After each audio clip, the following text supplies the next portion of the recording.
Hello everyone, and welcome to the vlog of my journey on becoming a Twitch streamer. In these videos, I will provide a behind-the-scenes look at my experience of being a Twitch streamer while also providing a personal touch. This is episode 2 of the vlog, the second video so far in the series, and this one, it's a little behind schedule. I did my first vlog over a month ago now, and I was actually hoping to do these every couple weeks or so. Here I am, yet again, getting way ahead of myself and overpromising. I just got to keep reminding myself to stay grounded and take things day by day. Anyways, a lot has happened in the first month or so of Twitch streaming combined with my personal life. Yeah, the first month of streaming has been awesome. I pulled in way more viewers than I expected. I even managed to land subscribers, which is insane to me. There are people out there paying money to support me in this journey we're on. I am very grateful. It's still crazy. I also beat 4 games so far, and that's shockingly way faster than I planned. I'm currently looking through my backlog and preparing what's gonna be next. Minimal technical difficulties with my original setup, which is awesome. I did tinker with it and make some improvements for efficiency. I will talk more about that a little later. I stayed consistent. I was on time, and I don't think I missed a single day. I rescheduled a few days, but that's expected. I'm not a full-time streamer, you know? We did have guests on the stream. Shout out to Sierra and Momo. Yeah, it's a pretty good start to streaming. I am feeling very positive about it so far. I wake up many mornings looking forward to the stream later that night. So, like I said, we beat 4 games. Dispatch was the first game we beat. Wow. What a solid way to start out streaming. Game was a delight. Very quirky and funny. I enjoyed the mechanics and the storytelling. Highly recommend everybody give Dispatch a try. It was that good. Second up was My Little Puppy. I know that's bold to play a tearjerker live on stream, but honestly, it didn't make me as sad as I thought it would. I had higher expectations based on the reviews I read, but the game was sort of alright. I got tired of the gimmicky mini games at one point. They felt very unpolished and not satisfying. The story was good though. It's very cute. It does have some sad moments for sure. If you're looking to spend an evening playing through the game, it is something you can beat rather quickly, and it's not a bad game to give a shot. Thirdly was The Midnight Walk. I beat the game in a single sitting during an extended Saturday stream. I wasn't really sure what I was getting into with this game. I just saw that it won some awards for VR, and I loved the art style. What a surprise. The journey was very unique. The art style, as I said, was super cool, also very unique.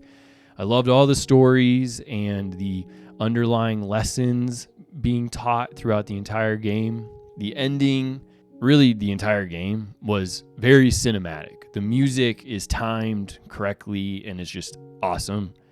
No spoilers, but this game actually made me more sad than My Little Puppy. Very good. Highly recommend. I played non-VR, even though the game won a VR award. So don't even worry about that part of it, in my opinion. Just give it a shot, even if you don't have a VR headset. Lastly, the 4th game, we beat Clair Obscur Expedition 33.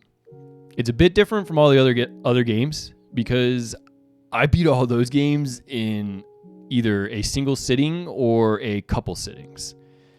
Expedition 33 took me, a lot longer, like 60 hours, multiple streams.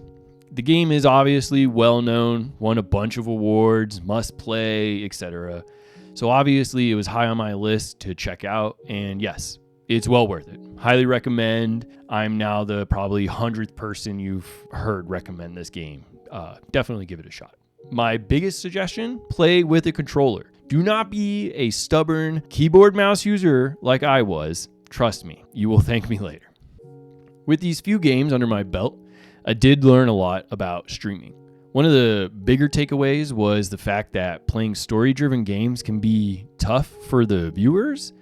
I had plenty of people join the stream, say hi in the chat, super excited to see me, then leave or mute the stream because they didn't want spoilers of the game I was playing. That's sort of tough because, well, I would love to have active viewers while I'm playing, but it goes against the whole backlog I planned on streaming. I got a lot of games that are story driven that I want to play, and that makes for an interesting challenge. I think my approach right now is going to be certain days for specific games. For example, every Saturday I've been playing Hytale and only playing Expedition 33 during the weekdays. I might even introduce another day along with Saturday where I do only music production or DJing. But the challenge there is games like Expedition 33 that took me roughly 60 hours would dominate my stream for multiple months just due to not playing it enough. Certainly, this challenge is going to require some balancing. I'm open to suggestions though. Please let me know down below if you got any ideas.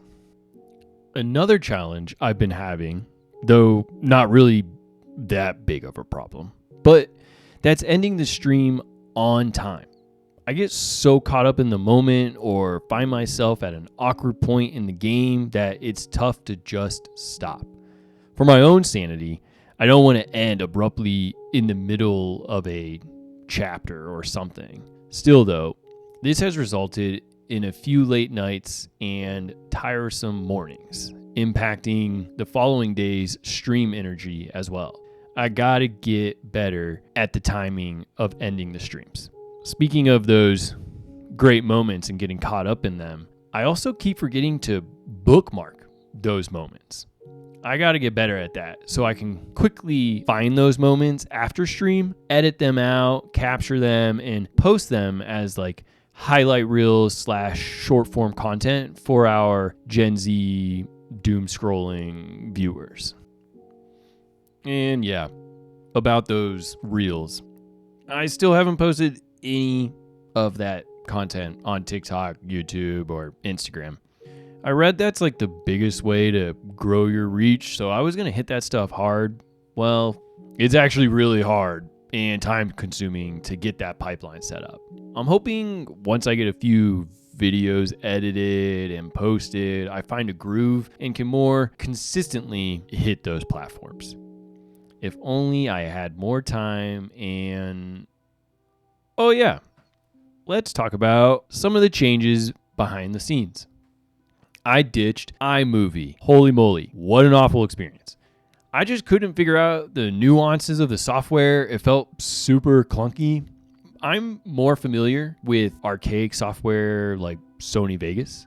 So migrating to the free version of DaVinci Resolve was actually pretty painless. It felt very similar to Sony Vegas in many ways. Also, huge community around DaVinci, plenty of tutorials online, and just all around a lot of help out there. All of my playthrough videos, this video you're watching right now, and all of the future vertical shorts are going to be edited and made in DaVinci Resolve. Also, I have moved on to using GIMP primarily over Paint.net. I found that GIMP lended itself to templating a lot better so that I could quickly create repeatable thumbnails where maybe like the episode number increased by 1 and I needed 10 of them. GIMP also is pretty quick at creating masks as well, which I've been using to help with dual streaming, horizontal, vertical content simultaneously. I still use Paint.net for quick hitters though, like cropping edits on emojis or things like that. But I bet as I get better at GIMP, I probably will retire Paint.net entirely. Another huge tool coming in clutch that is hitting way above my expectations, stream avatars. My community thus far has very much been enjoying the boss battles. I typically run a boss battle either at the halftime or end of the stream. Been looking into all sorts of customization aspects of it. I'm thinking of making my own custom bosses as well. I even have started offering custom nameplates to our viewers via channel points. Thus far, 2 people have watched long enough to actually claim that prize. Finally, concluding our big changes, I am multi-streaming. We're using a open source plugin on OBS to hit YouTube horizontally and vertically at the same time I am streaming to Twitch. I will say streaming on YouTube is different, and I don't think I've quite figured it out yet. Well, I know how to do it, but how to really capitalize on it. Anyways, make sure if, you're not into Twitch, well, find me live on YouTube, horizontally or vertically. I did make a few smaller adjustments over the first month of the stream that I'll just quickly hit on right now. We got a whole bunch of bot commands set up, got some fun sound clips that I can trigger from the Stream Deck, also got a death counter set up on there so we can keep track of how much I'm dying. We got a community Discord going now. We're setting up community game servers such as Minecraft and Hytale. More to come as those get closer to completion. We got a Momo Cam and Sierra Cam for when we're all gaming together. And in general, just a lot more Twitch content like emojis, sub badges, channel point rewards, and just other smaller things like that. Well, lastly, before we part ways, just a small update on things going on in life. We did take our first holiday of the year. We went to Iceland and the Netherlands. Sierra's had a bucket list item to catch the Northern Lights. We got extremely lucky that during a very cloudy day, the clouds decided to part for just an hour, revealing the incredible green and pink lights of the sky. I don't have any videos to share. Well, really, I don't have any videos at all of this trip, even though I told myself to record something for the vlog. Anyways, I did post photos of the lights and more on the Instagram, so go check those out. Like I said, we went to the Netherlands as well. Specifically, we spent most of our time in Rotterdam and attended the State of Trance 25-year celebration. It was a great time, whole lot of trance and techno music. The cultural difference of American versus European EDM scene is such a cool thing to experience, and I love it. Also, we have made progress on the book front. I have completed Stranger in a Strange Land. What a delightful, crazy book. Very much enjoyed the entirety of the book. It's sort of crazy, though, where it started versus where and how it ends. Obviously, no spoilers. I do recommend this book to my fellow water brothers, though. And now I'm moving on to possibly the largest book I've ever read. We'll have to get a size check against East of Eden. But Dune. I'm about 100 pages in, and it's actually way easier to read than I anticipated. Also, very much enjoying it. Now for some bad news, though. I did fall off my Japanese train. I keep procrastinating. It's overwhelming. I just got to get better at that. Try harder to stay on pace. I'm not quitting. I fell off the train, off the horse. I got to get back on. Well, that will conclude this second video. The next video will hopefully not take me 2 months to post. Should include an update on the community game servers, and maybe even an update on how my short form content journey is exploding and I got millions of viewers. No, maybe. We'll see. Anyways, thanks for watching, and I will catch you in the next video or when I'm live on Twitch. Have a great day.